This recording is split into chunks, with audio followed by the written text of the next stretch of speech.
Hey everybody, it's Casey Williams. If you're like me, life is a little bit tough sometimes. And if you're also like me, you might need just a little bit of automotive me time, whether that's driving to work, picking up your kid at school, or finding that favorite two-lane road on the weekend. And especially as fall comes and everything's pumpkin everything, I've got the perfect vehicle. It's a 2024 Mazda MX-5 Miata. Let's put the top down and go for a drive. Whether you call it the Miata or the MX-5, you know what the car is. It's the classic British-style roadster that dates back 35 years, and it's now its fourth generation. But the car is just absolutely an icon, a joy to drive, absolutely reliable, and over the last few years, actually become kind of comfortable too. It is a car you can drive to work every day and still have a lot of fun on the weekends. And I just like the way this generation looks. It just looks a little edgier, a little more aggressive, a little bit meaner.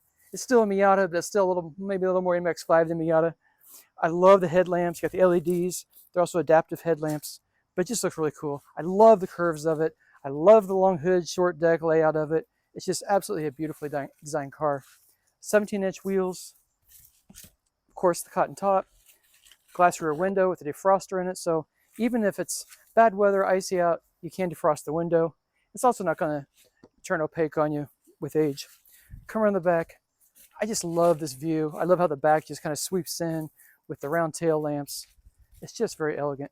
Every line on this car just looks like it belongs there, and I just love it. Well, it's not quite as bad as the old sports cars. You still have to kind of fold yourself up to get into the Miata. But once you're in here, this is probably the most comfortable classic sports car you've ever been in. I love the seats. I love the beige Napa leather seats. They're heated.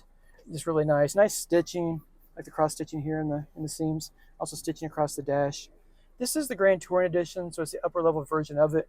So it feels a little more expensive, a little nicer, a little more upscale. And it has more features on it too. You got automatic climate control. You got the Bose audio system with the speakers in the headrests. They've also upgraded the infotainment system. I have not been a big fan of Mazda's rotary dial to control it. They've now made this a proper touchscreen, so you can do this and skip all that. So that makes me feel a whole lot happier. Some of the things I really like about the car, I love the contrasting painted. It's painted plastic, but it looks like painted metal here on the doors. It's the aero gray from the outside. I really like that color on this car, and I think it goes really well with the seat color in the interior too. Some little features, you got cup holders you can take off.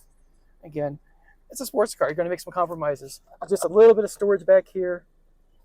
You got a small trunk, so there's not a lot of space for luggage. If you and your significant other are going to go away for a weekend, you're going to pack light. You're going to pack some duffel bags and maybe one computer bag. But once you're sitting here and you're looking out the window and you see that hood, and you've got the nice, perfect 3-spoke leather-wrapped steering wheel and the gauges that are super simple, analog, everything just falls into place, and you just really, really like it. And also being a modern roadster, it has quite a bit of safety equipment on it too. You've got lane keep assist, blind spot warning, rear cross path detection, the key things you need to stay safe on the road. Let me show you my favorite part about owning a Miata. This is how easy it is to put the top down. One clip, windows come down, push it back, clip it again, and just kind of take over your head and snap it into place. It's got a built-in tonneau, all done. Easy as that. If you want to put it back up, you clip this, grab it, snap it back in place. You can do it from the driver's seat. So it's super, super easy, and I think it's absolutely great. And now that fall weather's coming and it's going to be nice to have the top down, I think it's nice to do that. And whether you're driving it to work or driving on the weekend, have a little bit of fun and enjoy the sunshine a little bit too. So you can get this car with an automatic transmission. I do not know why, for the life of me, you would want to do that. I think it's kind of silly, and I'd probably lose a little bit of respect for you if you actually did, because this is a really nice 6-speed manual transmission. So let me power down the windows. Let's go. I love the sound of it too. It's a little 2-liter dual cam 4-cylinder engine.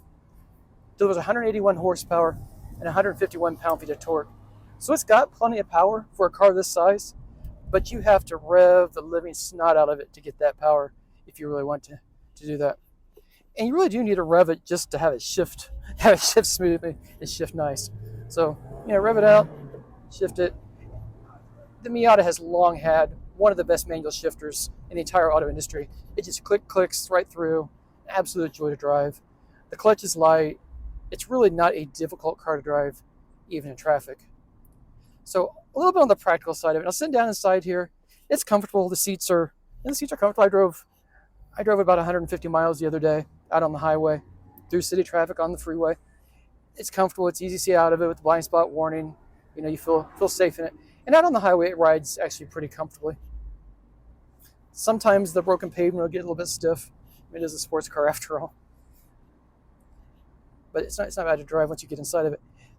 One of the practical things is gas mileage is really not that bad. 26 miles per gallon in the city, 34 on the highway. So you get this fun little car. You drive every day. It is a Mazda. It's going to have really, really good reliability.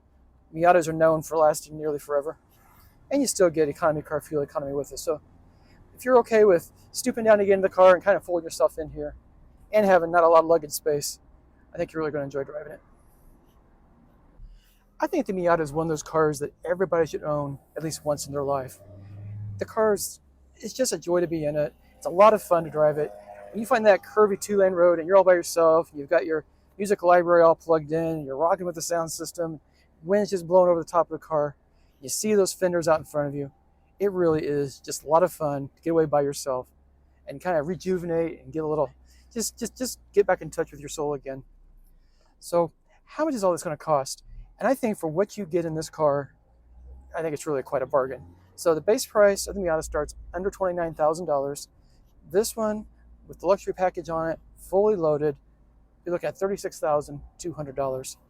Anything else that would give you this kind of pleasure in a car like this is really going to be $50,000 plus. So I think it's a really good bargain. Well, next week, we'll have another fun car. Maybe not quite as fun as this one. We'll have something fun. Until then, storm forward.